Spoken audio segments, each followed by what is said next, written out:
Hello class 6th, welcome back to your maths online classes. I am Rohit Singh and in our previous class we started fractions. Okay, so I hope you have watched the last video and the concept of fractions is now more clear to you. So today we will move to exercise 14th B and we will learn some new concept of fractions. So exercise 14th B, question number 1 says reduce the given fractions to their lowest term. Question number 1, part 1 is 8 upon 10 and it is asking you to reduce this fraction into its lowest term. ठीक है, आपको इस fraction को इसके lowest term में reduce करना है. अब सबसे पहली बात कि लोवेस्ट टर्म होती क्या है. ठीक है, तो जब आपके पास कोई फ्रैक्शन हो, ठीक है, उसमें दो पार्ट होंगे, एक होगा न्यूमरेटर, एक होगा डिनोमिनेटर. ठीक है, आपको न्यूमरेटर और डिनोमिनेटर को क्या करना है, किसी ऐसे नंबर से डिवाइड करना है कि वो नंबर न्यूमरेटर को भी डिवाइड करे और डिनोमिनेटर को डिवाइड करे. ठीक है, और आपको न्यूमरेटर और डिनोमिनेटर को तब तक डिवाइड करते हुए जाना है जब तक दोनों में कॉमन फैक्टर 1 ना हो जाए. ठीक है, या फिर हम सीधे शब्दों में कहें, आसान शब्दों में कहें, हमें तब तक डिवाइड करना है जब तक कि ये दोनों नंबर ऐसे हो जाएं कि ये किसी एक नंबर से डिवाइड ना हो. ठीक है, तो हमारे पास नंबर क्या है, 8 अपॉन 10.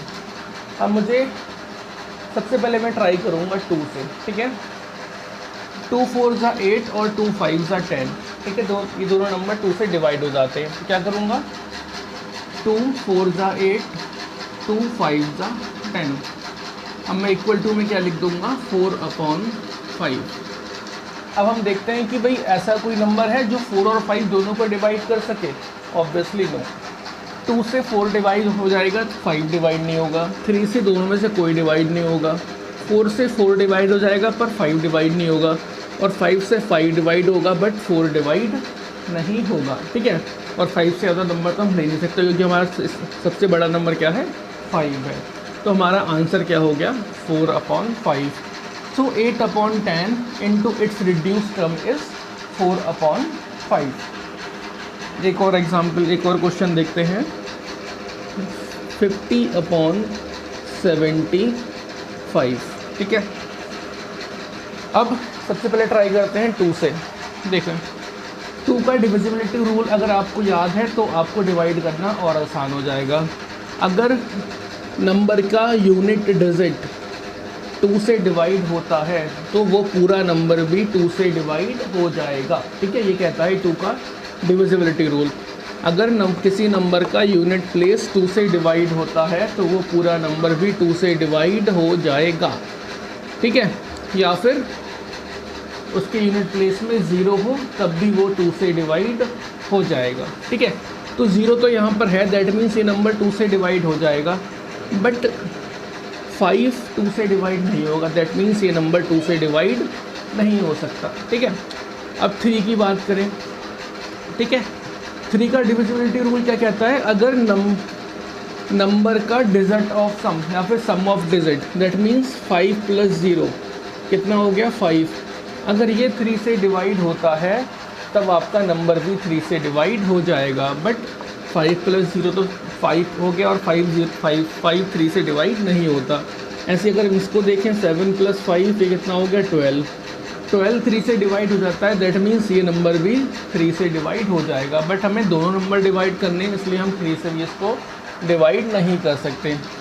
तो क्या करेंगे, 5 का डिविजिबिलिटी रूल क्या कहता है, अगर यूनिट प्लेस 0 है या 5 है तब वो नंबर 5 से डिवाइड हो जाता है. ठीक है, दैट मीन्स ये नंबर किससे डिवाइड होगा, 5 से. तो 5 1 ज़ा 5 और 0 एज इट इज़. ठीक है, तो 5 टाइम्स का कितने होते हैं, 15. अब इसको डिवाइड करते हैं, इसको कट करते हैं 5 से. पहले 7 को किया, 5 1 ज़ा 5, कैरी कितना बचा, 2 और 5 कितने हो गए, 25 और 5 5 ज़ा 25. तो मुझे यहाँ से क्या मिला, न्यूमरेटर में 10 और डिनोमिनेटर में 15. ठीक है, अभी फिर 0 आ रहा है और 5 आ रहा है, दैट मीन्स 5 से फिर डिवाइड हो जाएगा। तो 5 2 जा 10, 5 3 जा 15, कितना बचा 2/3। अब आपको पता है 2 और 3 कैसे नंबर है, ये प्राइम नंबर है, ये आप किसी और से डिवाइड नहीं होंगे एक्सेप्ट 1। तो यही मेरा आंसर हो गया। 50/75 into its reduce term is 2/3। Okay, आसान है। एक और पार्ट देखते हैं, चलिए फोर्थ पार्ट 40/120। इसको करना है हमें रिड्यूस लोवेस्ट टर्म में। सबसे पहला काम क्या करें, 0 से 0 कट कर दें, ठीक है। तो ये कितना बच जाएगा, ऊपर बचेगा 4 और नीचे बचेगा 12। अब आपका 4 का टेबल तो आता ही है, 4 1 जा 4, 4 2 जा 8 एंड 4 3 जा 12। सो 4 1 जा 4, 4 3 जा 12। ऊपर क्या बचा 1, नीचे क्या बचा 3। तो माई आंसर इज 1/3। ओके, एक लास्ट पार्ट और देख लेते हैं, दैट इज 105/70। ठीक है, again the same thing, unit place पे क्या है 5 और यहाँ पर क्या है 0, दैट मीन्स दोनों नंबर 5 से डिवाइड हो जाएंगे। तो 5 2 जा 10, 5 1 जा 5।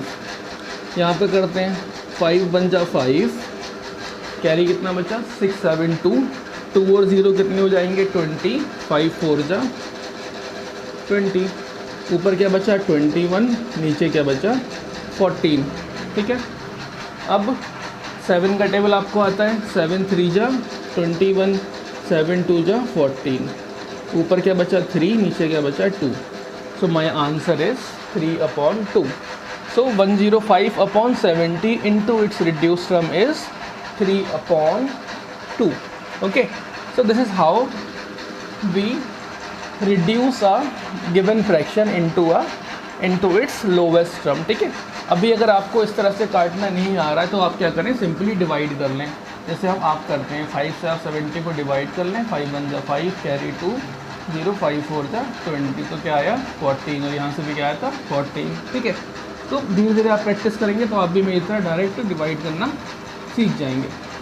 ओके, चलो now move to the next question, that is question number 2 and it is asking state true और फॉल्स। ये पूछ रहा है क्या 2/5 इक्वल है 10/15 के। ठीक है, तो आपको करना क्या है इस टाइप के क्वेश्चन में, आपको गिवन फ्रैक्शन को लोवेस्ट टर्म में रिड्यूस करना है। ठीक है, जब तक वो हो जाए, और वो अगर बराबर आ गई तब तो बराबर है, अगर बराबर नहीं आई तो नहीं बराबर है, फॉल्स हो जाएगा। देखो 2 और 5 तो अपने आप में प्राइम है, तो वो तो डिवाइड हो नहीं सकते, तो वो तो 2/5 ही रहेंगे। अब मेरे पास क्या है 10/15 को मैं करके देखता हूँ। 5 का टेबल आता है हमें, 5 2 जा 10, 5 3 जा 15। तो क्या आया है वहाँ से 2/3। 2/5 और 2/3 बराबर है क्या? ऑब्वियस सी बात है, नहीं बराबर है। इसका डिनोमिनेटर क्या है 3 और इसका डिनोमिनेटर क्या है 5। ठीक है, तो दे आर नॉट इक्वल। ठीक है, 2/5 इज नॉट इक्वल टू 2/3। तो ये स्टेटमेंट कैसा हो गया, फॉल्स। अगला देखते हैं क्या कह रहा है, 35/42 इज इक्वल्स टू 5/6। क्या ये दोनों बराबर हैं? चलिए देखते हैं, इसको डिवाइड करते हैं। ठीक है, 7 का टेबल आपको आता है, 7 5 जा 35, 7 6 जा 40। क्या मिला मुझे यहाँ से 5/6। और ये और 5 और 6 तो किसी और नंबर से डिवाइड हो नहीं सकते, तो 5 और 6 ऐसे रहेंगे। तो ये भी क्या हो गया 5/6। तो यहाँ पर अब क्या हो गया 5/6 is equal to 5/6। That means this given fraction और this given expression is true. ठीक है, तो इस टाइप के क्वेश्चन में आपको क्या करना है, जो भी आपको लार्जर आपको फ्रैक्शंस दी गई हैं उनको आपको रिड्यूस टर्म में करना है उसके, और रिड्यूस टर्म के बाद आपको मालूम पड़ जाएगा क्या वो एक दूसरे के बराबर हैं या नहीं है। ठीक है, आगे बढ़ते हैं, क्वेश्चन नंबर 3 देखते हैं।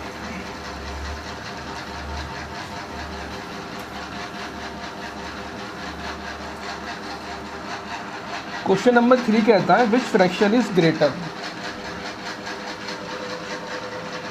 3/5 और 2/3। ठीक है, आप लोग में बताना है आपको कि इन दोनों फ्रैक्शन में कौन सी फ्रैक्शन बड़ी है, 2/5 बड़ी है या फिर 3/5 बड़ी है या फिर 2/3 बड़ी है।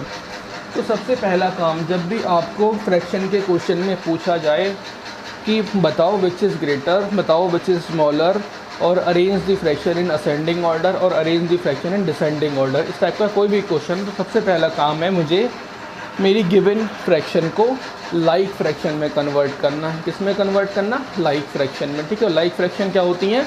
जिनके डिनोमिनेटर सेम हो जाते हैं, और जब आपके डिनोमिनेटर सेम हो जाएंगे तब आप कंपेयर कर लोगे कि आपकी फ्रैक्शन कौन सी बड़ी है और कौन सी छोटी। ठीक है, तो करना क्या है आपको, 3 और 5 कैसे कन्वर्ट करते हैं? एलसीएम लेते हैं, एलसीएम ऑफ 5 एंड 3 क्या आता है भैया? 5 और 3 का एलसीएम आपको बताया हमने, 5 और 3 का एलसीएम होता है 15। ठीक है, तो एलसीएम कितना आया? 15। तो जैसे हमने पहले भी किया था उसी टाइप से करेंगे। 15 मैंने यहाँ पे लिख लिया। तो 5 3 जा 15, 3 टाइम गया, और मल्टीप्लाई किसकी करते हैं? न्यूमरेटर की। बीच में और चल रहा है और ही छोड़ देते हैं। 3 5 जा 15, 5 आ गया, मल्टीप्लाई किसकी करते हैं? न्यूमरेटर की, 2 आ गया। ठीक है, तो ये क्या हो गया? 3 3 जा 9 और 5 2 जा 10 अपॉन 15। अब इसे आप अलग अलग लिख सकते हैं क्योंकि अब इनके डिनोमिनेटर सेम हो गए, 9/15 और 10/15। अब इनके डिनोमिनेटर सेम है। अब आप बता सकते हैं कि कौन सी फ्रैक्शन बड़ी है। ऑब्वियसली बात है 10 is greater to 9, so 10/15 is greater. और 10/15 कहाँ से आया था? सेकंड वाले नंबर से, तो वो क्या है? 2/3, सो 2/3 इज़ ग्रेटर। ठीक है, लास्ट में एकदम ध्यान से देखना, 10/15 किससे आ रहा है?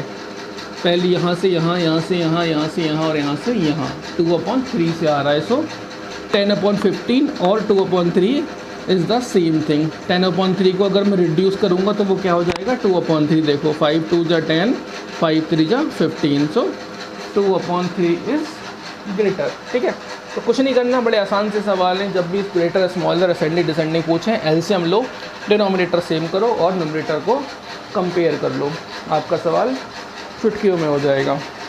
ठीक है, ऐसे ही क्वेश्चन नंबर 4 में पूछ रहा है विच इज़ स्मॉलर। इसका एक पार्ट करके देख लेते हैं। क्या कह रहा है? 3/8 और 4/5। ठीक है, एलसीएम लेना आपको आता है, आप खुद से लेना। इसका एलसीएम आएगा 40। ठीक है, 8 5 जा 40, सिंपल सा है, तो एलसीएम हो गया 40। अब 8 5 जा 40, 5 × 3 और का साइन लगा दिया, 5 8 जा 40, 8 × 4 न्यूमरेटर की मल्टीप्लाई, 5 3 जा 15 और 8 4 जा 32 अपॉन क्या है? 40। दोनों को अलग अलग कर दो, 15/40 और 32/40। कौन सा स्मॉलर होगा आपको पता है भाई, 15 इज़ लेस देन टू 32।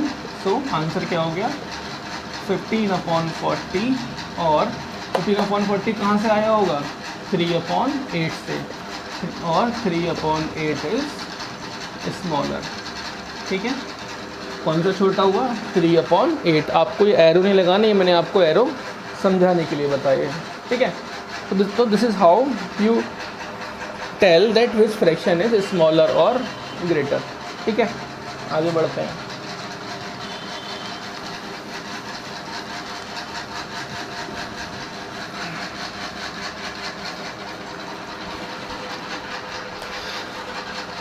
देखो अगला सवाल 5 और 6 क्वेश्चन क्या है? एक में बताना आपको अरेंज करना है डिसेंडिंग ऑर्डर में, और एक में आपको करना है असेंडिंग ऑर्डर में। ठीक है, मैं आपको कॉन्सेप्ट बता देता हूँ, दोनों होंगे एक ही तरह से। ठीक है, असेंडिंग में क्या होगा? नंबर्स को हम इंक्रीजिंग ऑर्डर में लगाते हैं। ठीक है, ध्यान रखना, आपने वैसे पढ़ा भी होगा, असेंडिंग क्या होता है? Increasing order.